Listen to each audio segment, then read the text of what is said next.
Thank you, Manolo. Thank you, Paula. I would also like to thank La CAP and very especially Tamara Toledo for this invitation. And I want to recognize the tremendous effort that Tamara has been doing for many years to bridge Latin American art and the Canadian art world and the Canadian scholarly milieu.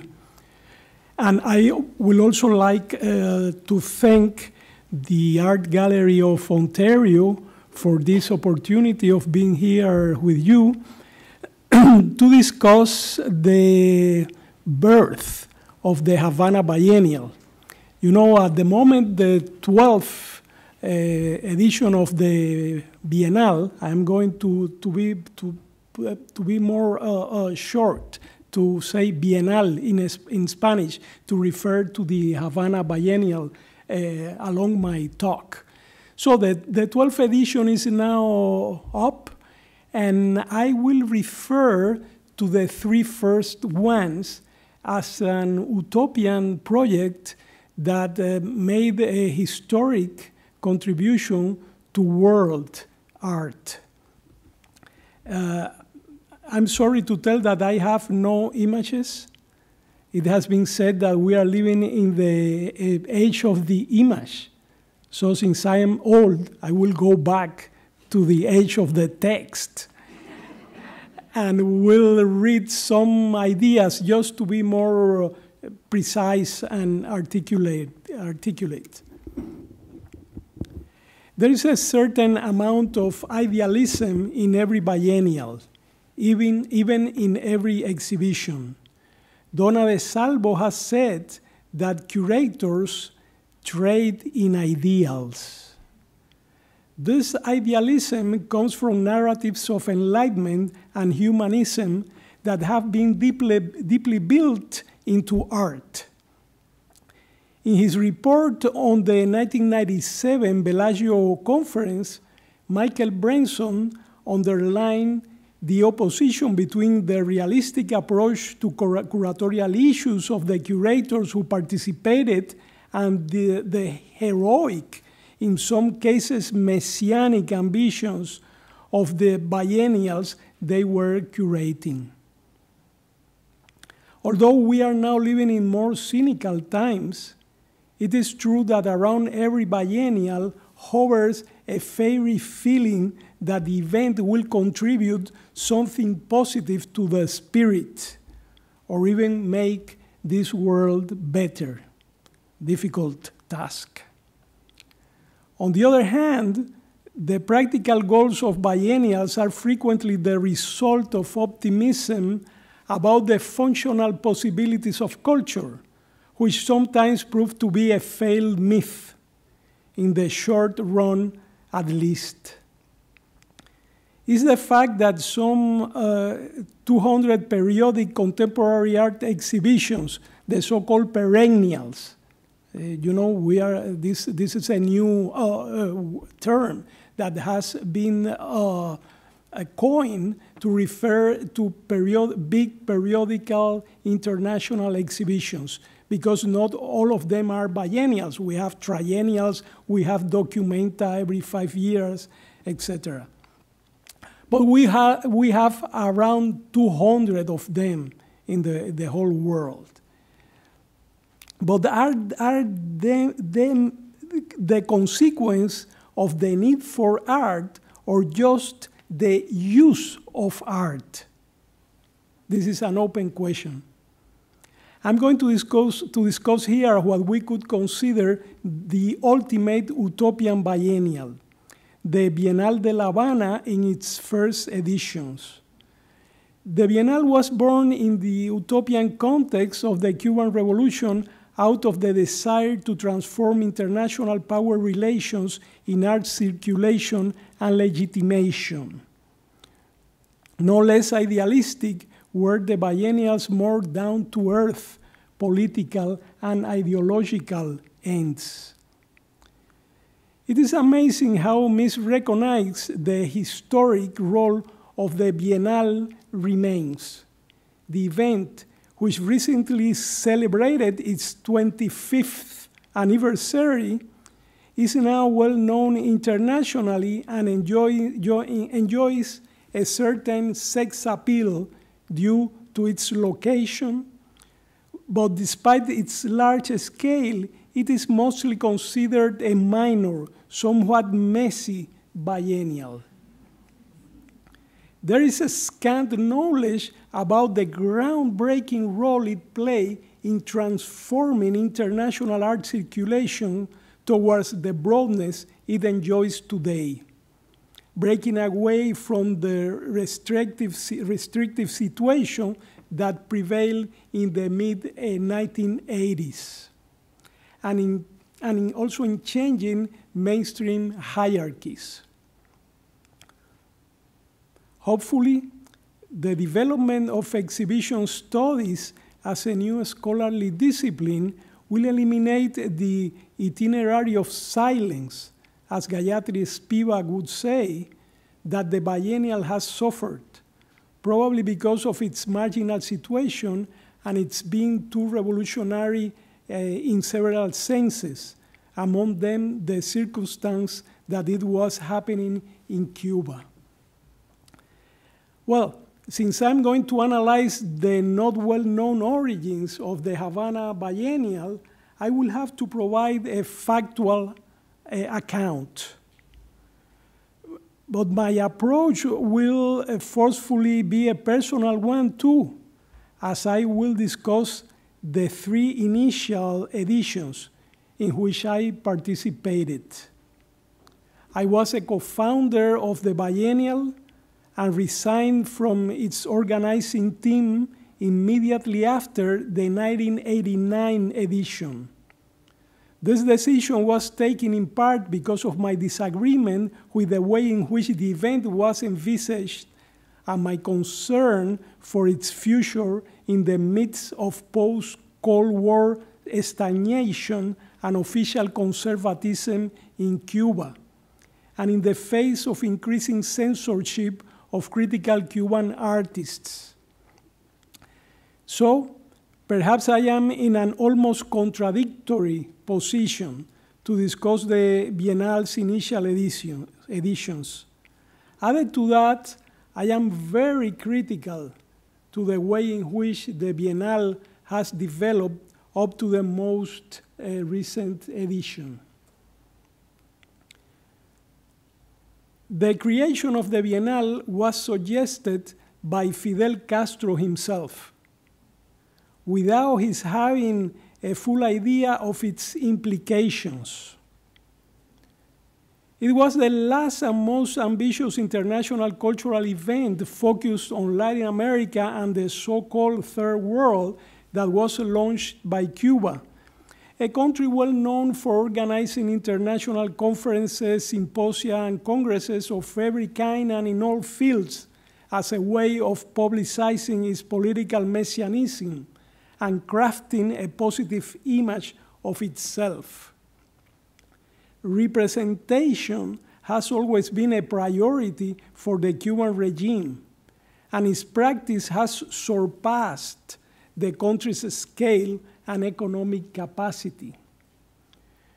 Before the Biennale, there were international literary awards, international theater, film, and music festivals, and cultural journals, some of them running since the 1960s. Many are still in place, and the Latin American Film Festival has maintained its relevance at the regional level and beyond.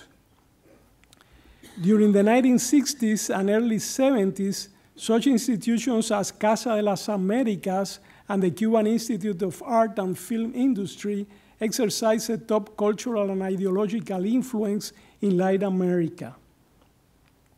Before the creation of the Biennale, there was no big international event in Cuba dedicated to the visual arts, although there were Latin American print and photography contests, which included exhibitions organized by Casa de las Americas for many years.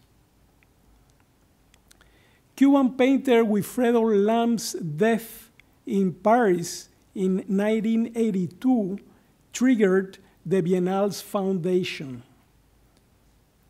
The son of a Cuban black woman and a Cantonese immigrant, and an artist who used modernism to launch a third world imaginary, Lam was the perfect ethnic, cultural, and artistic symbol to inspire the event.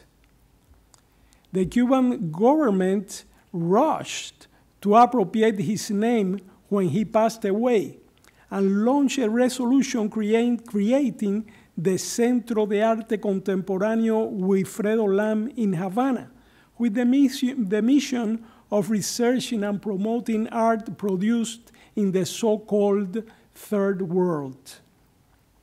The Biennale was the center's main assignment.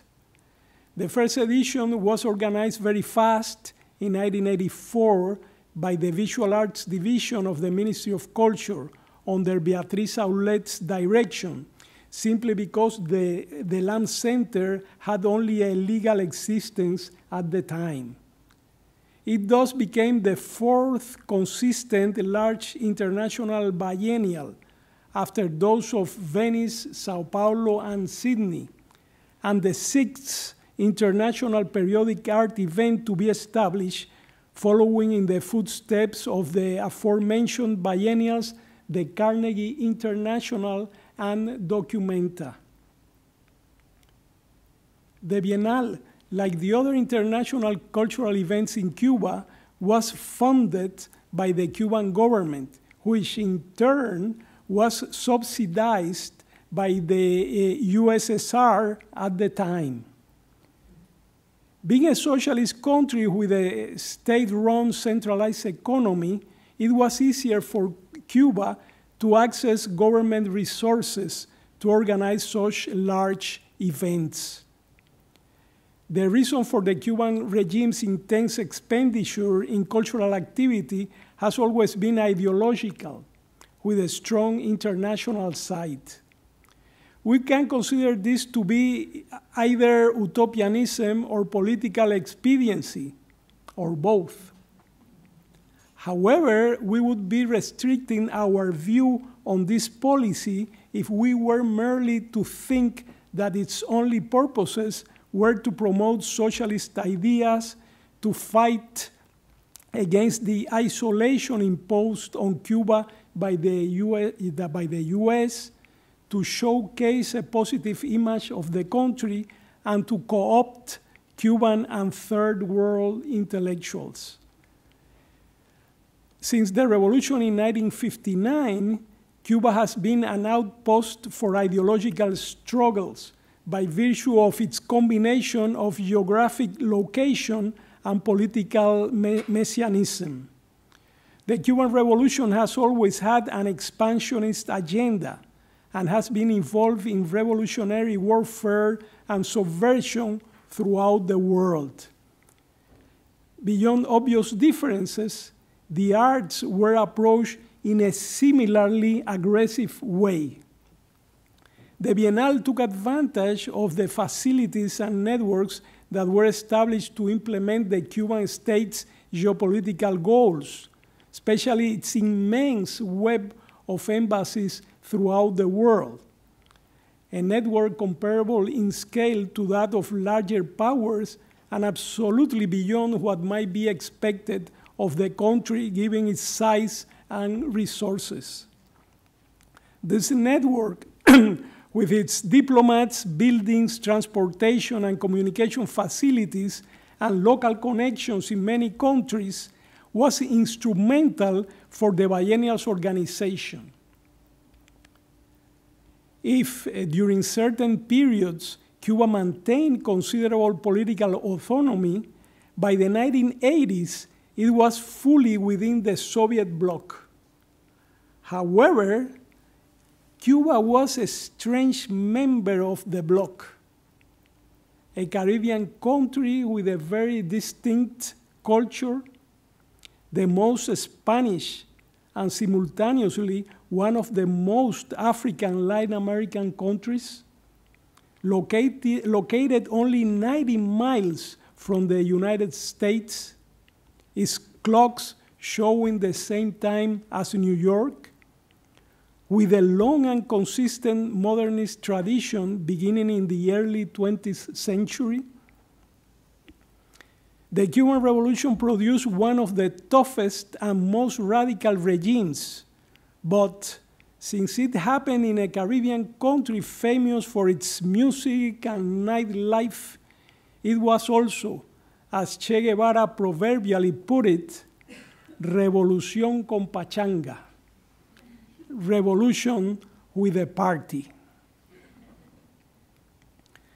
Moreover, Cuba had a genuine Latin American and Third World cultural and political agendas that was sometimes at odds with the Soviet Union's communist orthodoxy. And as part of the role of beachhead for communism and USSR policy that Cuba had always played, its peculiar character was used in those days to try to make Cuba into a third world leader. In aspiring to this status, it was competing with China, which opposed the Soviet bloc at the time and was also trying to claim a leadership role to the third world. This confrontation was the reason why neither Chinese artists nor artists of Chinese descent were invited to the first biennials. Therefore, for historical, political, and cultural reasons, Cuba had a true inclination towards Caribbean, Latin American, and Third World cultures on the one hand, but on the other, this inclination was exploited and supported by the Soviet bloc as a means of gaining political influence over other Third World countries. The institutional backdrop that I have just very roughly described also possessed some positive aspects which made the historic role played by the biennial possible. The Cuban government launched the event with political aims, remaining unaware of the biennale's artistic and cultural scope and importance, but was smart enough to leave its creation to a team of specialists from the visual arts field. The government gave the curators considerable latitude, interfering only in decisions that would have a direct political impact, such as the exclusion of the Chinese or the inclusion of North Korean official artists who, given that country's authoritarian regime, were just doing official propaganda. So we had to make a concession, but we managed to present a show on Korean landscape painters, no Kim Il-sung portraiture.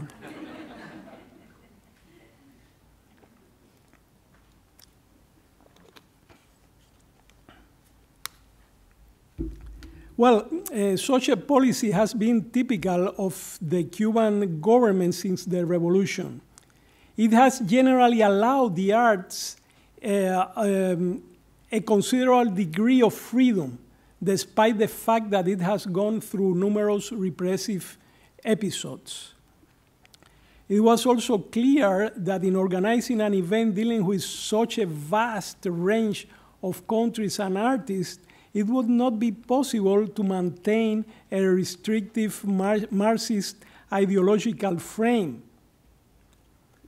For example, a text in the second biennial's catalog began by invoking Allah and stated that the main purpose for an Iranian Muslim artist was to access a divine condition. So the Biennale was conceived as an open space for contemporary artists, critics, curators, and scholars from Africa, Asia, the Caribbean, Latin America, and the Middle East, as well as their diasporic communities in Europe and North America. Space to meet and become acquainted with each other's work and ideas beyond questions of ideology or sheer politics. This was the Biennale's most important aspect. But the event was also pragmatic in the sense that it responded to the practical need to create a platform for research and promotion at a time when artists from the so-called peripheries, which are most of the world, were unknown beyond their own local contexts. Of course, by so doing, the regime was successfully contributing to fulfilling its political goal of becoming a third world leader.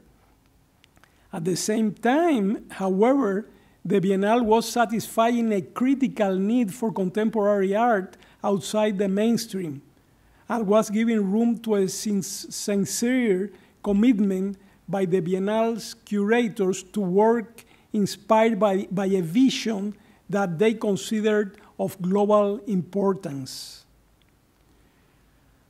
The Biennale thus embodied a convergence of governmental politics and a plausible commitment to transform the circulation, knowledge, and legitimation of contemporary art on a global scale with a vision for the future.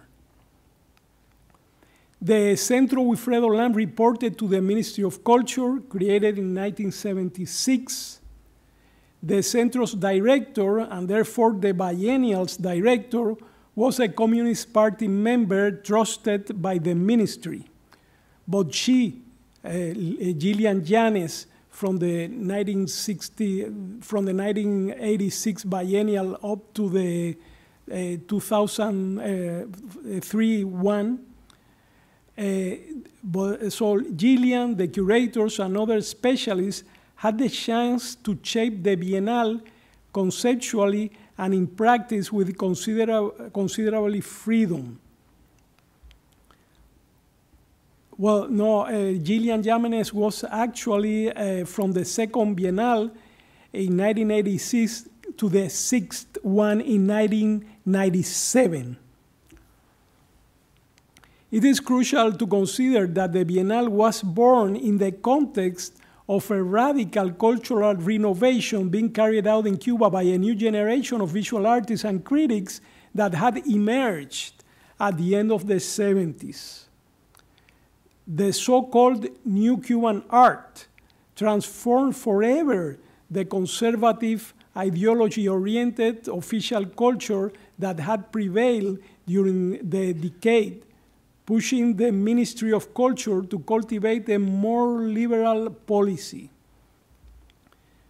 The young emerging artists developed a critical, postmodern, internationally open approach in the 1980s that expanded from the visual arts to the rest of the arts and continues today. This was really crucial. It was not only a vision about a role for the biennial, but it was also about a context, which created a very favorable ecology for the event to develop its mission.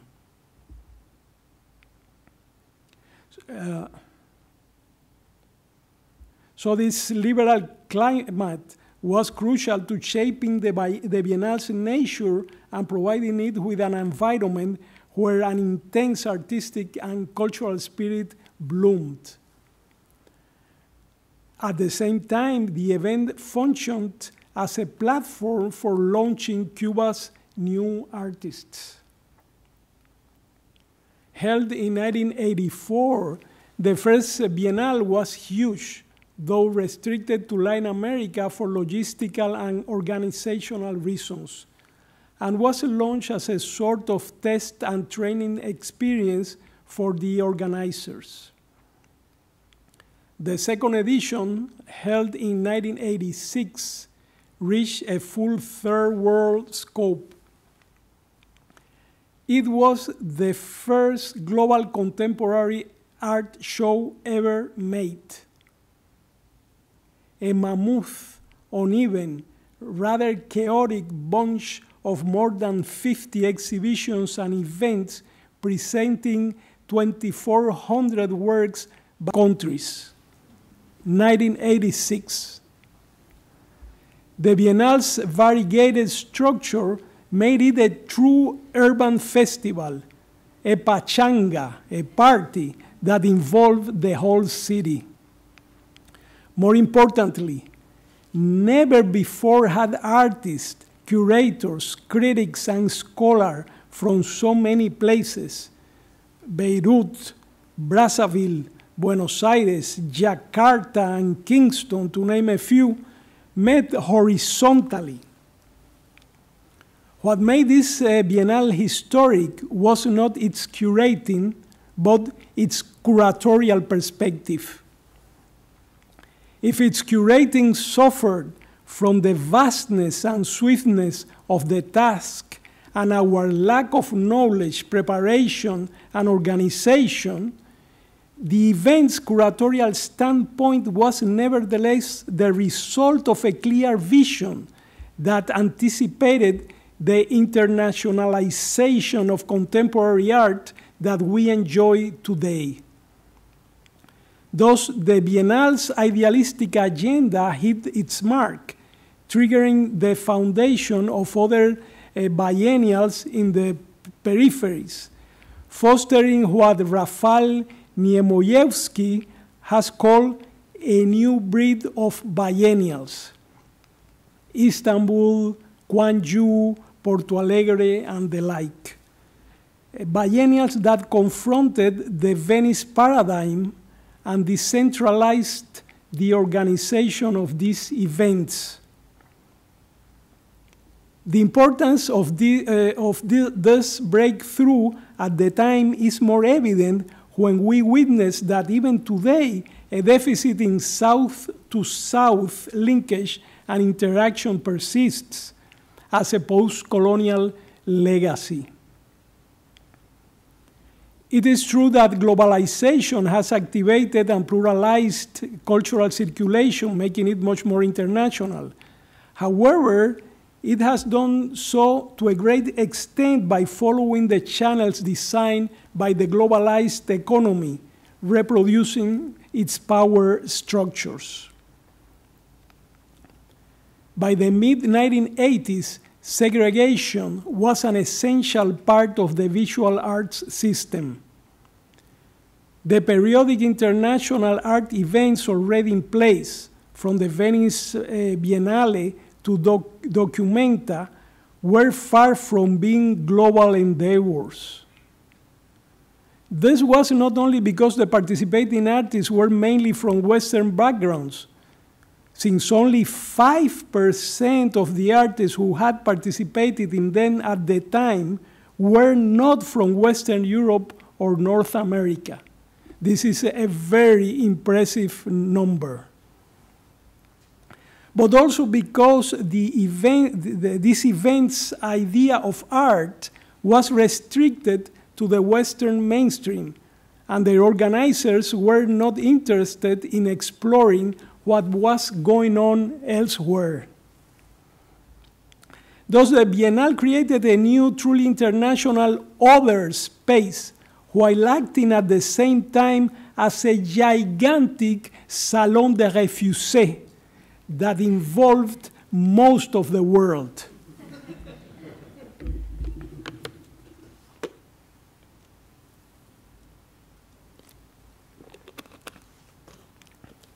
The Biennale was born out of utopianism, but also out of a spirit of action. We thought at the time, if we are marginalized, then let us create our own space, our own networks, values, and epistemes, and cast them into the world. A goal that we have only very partially achieved. If in those days the Biennale only included artists from the third world, this was done in order to confront their exclusion and lack of intercommunication and networking opportunities, not because the event organizers considered that there existed a third world art as a distinct ontological category opposed to a Western art. As Louis Kamnitzer has said, the Biennale was not about otherness, but about itness. The Biennale, of course, recognized and emphasized artistic and cultural differences, but within a shared post-colonial practice of contemporary art, thereby providing little room for traditional or religious aesthetic symbolic productions. This was one of its main differences from Le Magicien de la Terre. In this sense, it was foreseeing the current way in which art is created and consumed internationally, a process that involves the increasing role of a plurality of new artistic and cultural subjects and art scenes around the globe. Paradoxically, as a result of its focus on contemporary art in detriment of traditional visual culture, the Biennale was accused of being Westernized. The third edition of the Biennale took place 1 year later than originally planned, in 1989. If you look into the history of the Havana Biennials, you will see that it happened to be more of a triennial than a biennial, because it's always delayed. At the time I was there, I was insisting, let's organize a triennial, not a biennial. But then my point was rejected with a very good argument. The director told me, Gerardo, if we try to organize a triennial, it will happen every 4 years.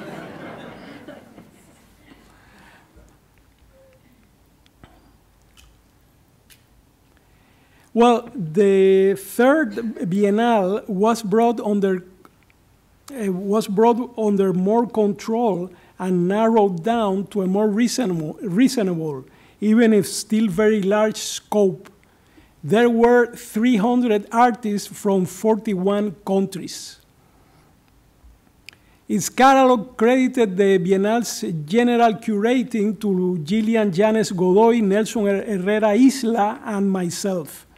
However, since its inception, the Biennale has already been the result of a broader teamwork. The general curators traveled throughout different regions in the world and came back with information and recommendations.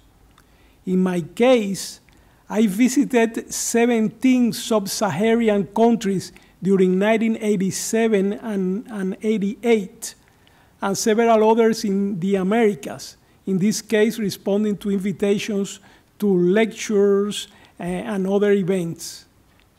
For organizational purposes, the globe was divided into zones in which the different biennial curators specialized. An important part of the curating was indirect, performed through researching the significant amount of documentation that the Wilfredo Lam Center was collecting, and by examining applications sent by artists from all over the world who responded to a public call. Since the Biennale was an ensemble of different exhibitions, conferences, seminars, workshops, and interdisciplinary events, young curators were also engaged in organizing them, together with the so-called general curators and other staff members. This team spirit reached beyond the Wilfredo Lam Center staff, as we actively consulted curators, critics, scholars, artists, and other experts from different countries and from other institutions in Cuba and around the world. We were curating with our eyes, going to the places, but also with our ears, so listening to what the experts in the context in the different countries were telling and recommending to us. In spite of all this, there was plenty of improvisation and lack of curatorial rigor, especially in the main show, where the works were often badly displayed and protected with no consistent exhibition design. The technical deficiencies and the shortages typical of communist countries affected the curatorial process. From 1984 to 1989, all the biennials were curated by the Wilfredo Lam Center staff. This system has continued since then, but with a more institutional, anonymous, and centralized style, focused on the Centro's director. This scheme reproduces the country's own centralized political system and shows the organizers' apprehension about opening up to the participation of foreign curators. The Biennial has paradoxically become a global event that is always curated by almost the same official Cuban team. While most international biennials present themselves as less canonical, more autonomous spaces than contemporary art museums, on the basis of the guest curator's role in their organization and their less institutional and more flexible framework, this is not the case with the Havana Biennial. As a result, a lack of curatorial focus and of rigorous, uncompromised selection of artists has always afflicted the Biennial. All the more, its centralism has predisposed the Biennial to a certain authoritarian, bureaucratic, and even repressive stance, as was evident in the cases of indirect or blatant censorship that have occurred in the last editions.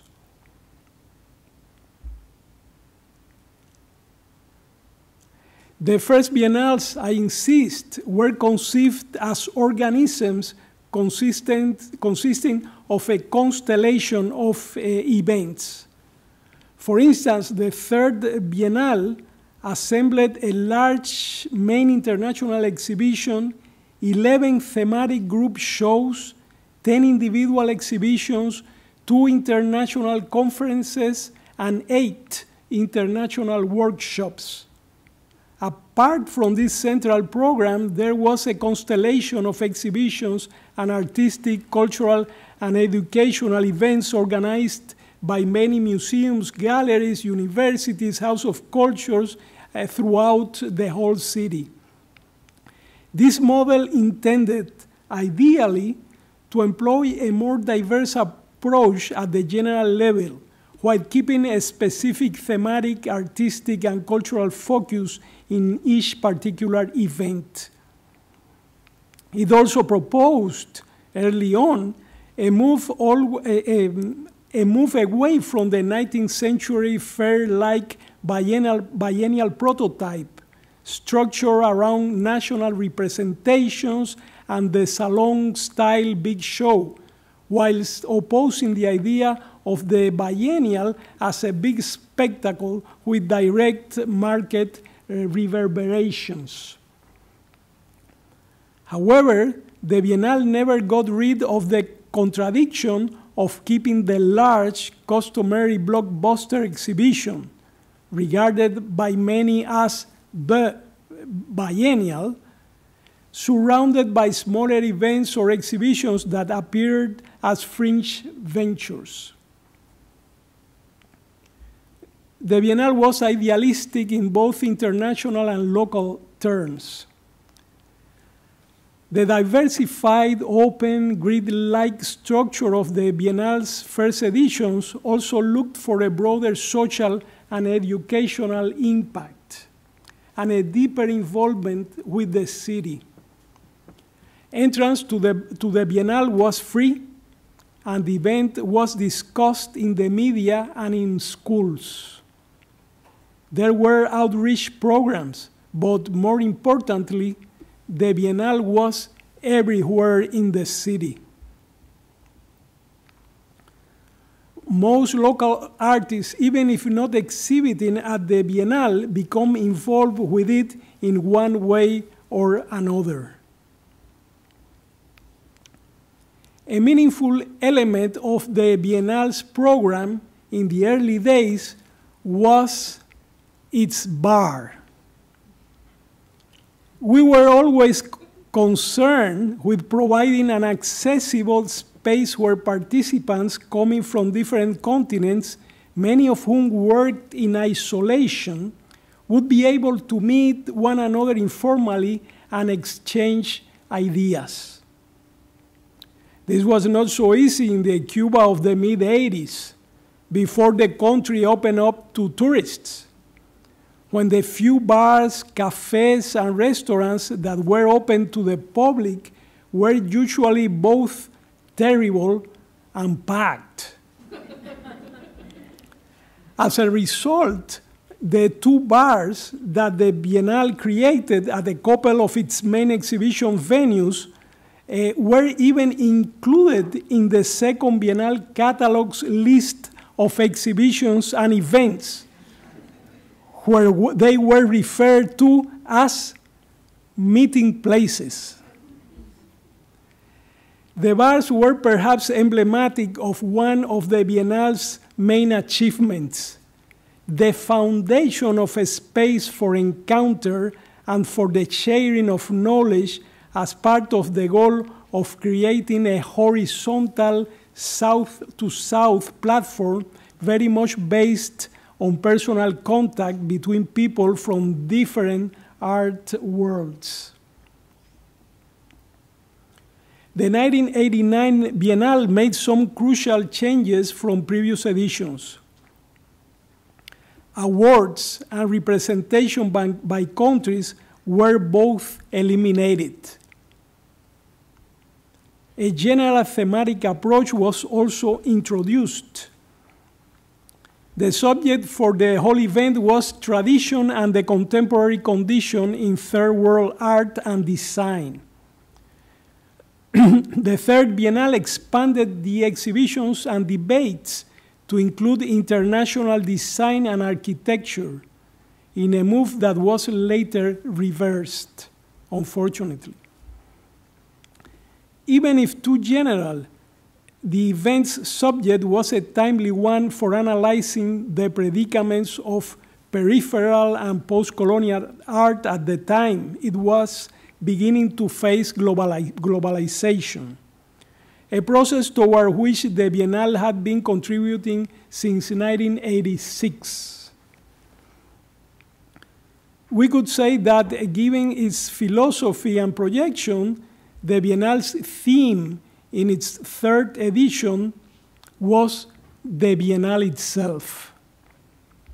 The event has always focused on modern and contemporary art, developing the notion of a plurality of active modernisms and giving little room to traditional or religious aesthetic symbolist production, which at the time were frequently stereotyped as the authentic art created in third world countries, while other work was disqualified as an epigonal westernized production.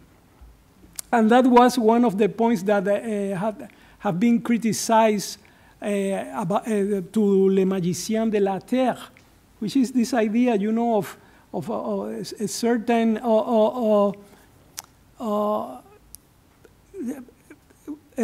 a will to put together traditional art practices, which are really religious practices or social practices, together with contemporary ones. So we were more aware about, you know, trying to support the contemporary practice in the post-colonial countries, which was so important and was overlooked both by those who were looking into those countries' culture, but who preferred the so-called traditional cultural production, and the curators and institutions working with contemporary art. Another significant change brought by the Third Biennial was that European and North American artists with Third World diaspora backgrounds, such as those identifying themselves as black artists from Great Britain, were included, as was the Border Art Workshop from San Diego and Tijuana. This move was crucial in order to open out our geographic notion of Third World, incorporating the porosities brought about by migration and its cultural transformations.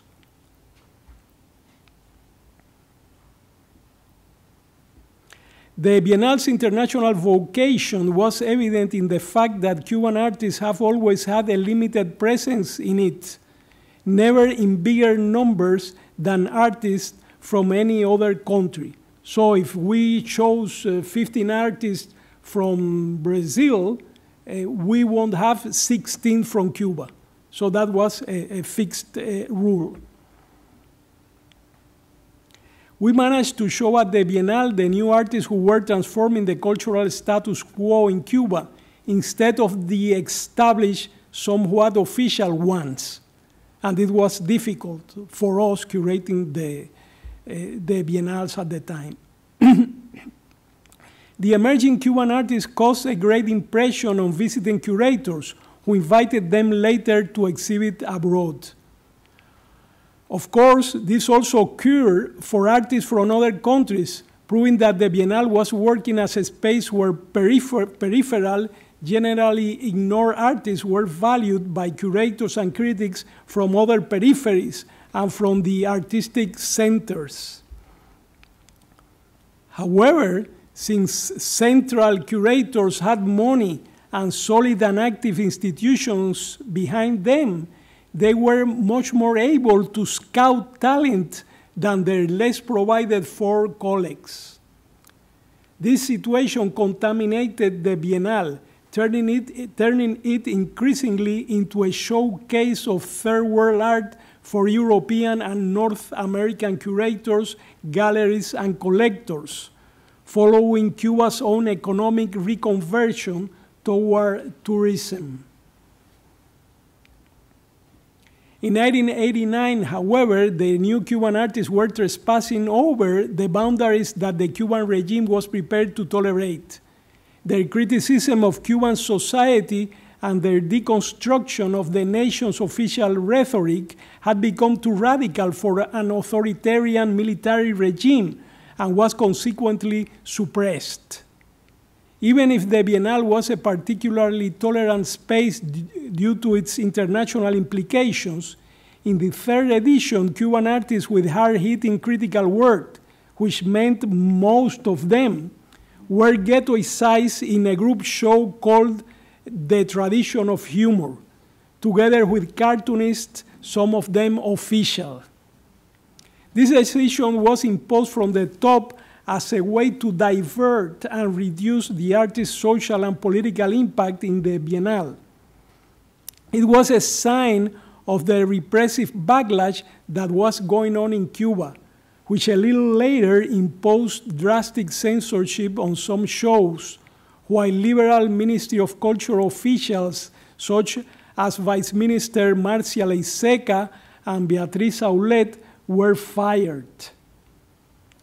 The most repressive act was artist Angel Delgado's sentence of 6 months in jail for public scandal after a performance, in what felt like a clear warning to artists and intellectuals.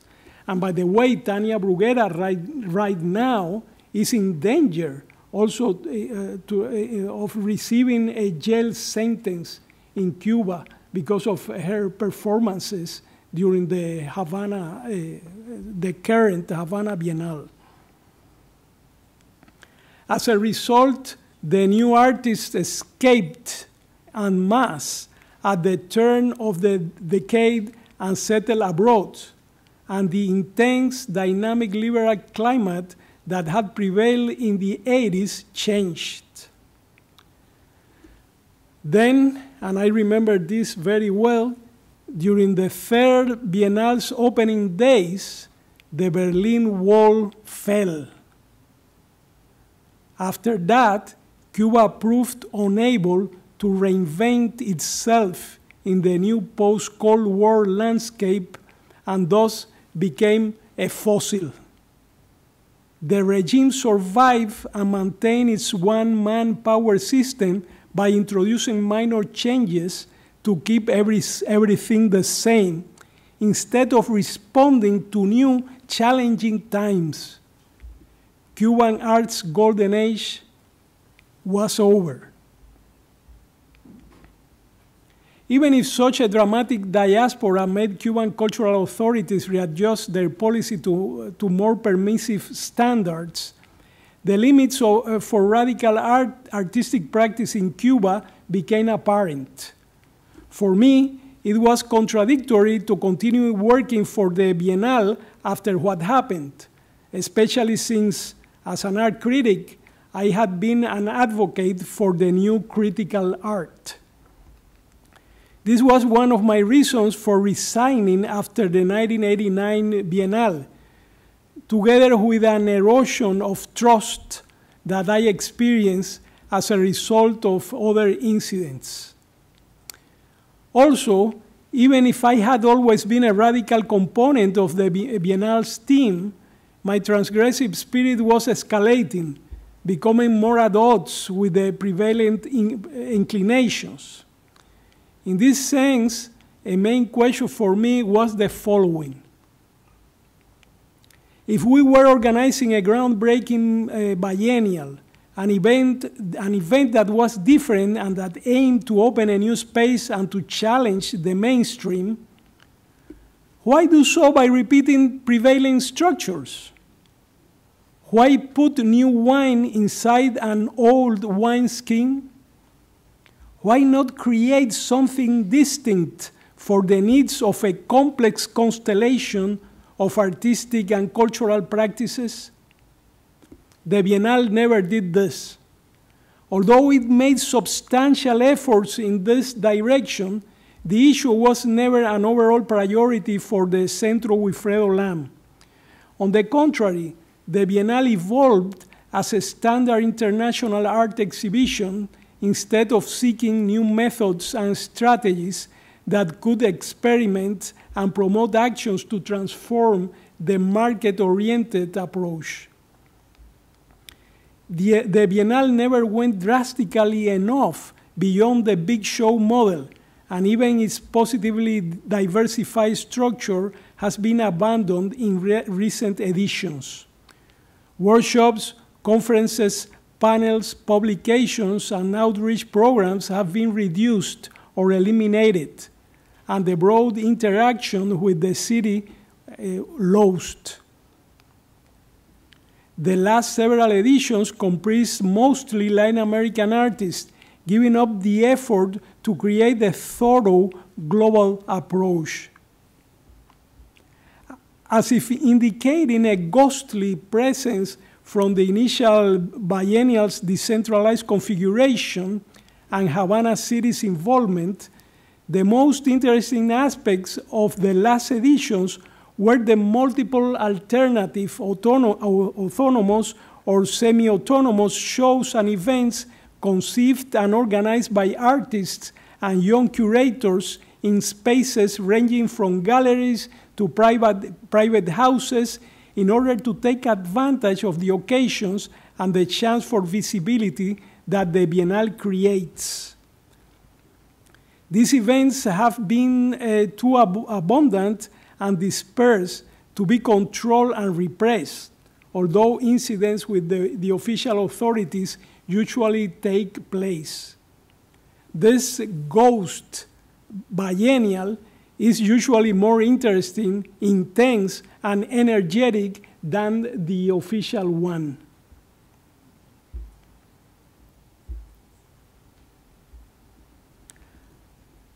I believe the Biennial has lost its character and its possibilities. Although we could say that the Biennial's vision was already forging new times, the event was not independent enough to escape the conservative and authoritarian country that had created it. Thanks to the Biennial organizers' efforts, the editions of the early 90s managed to maintain the event's character. Eventually, however, the Biennial did evolve into just another standard international art exhibition instead of activating its innovative orientation and experimentation with new methods and strategies. And this was partially a consequence of losing its acting utopia. Thank you.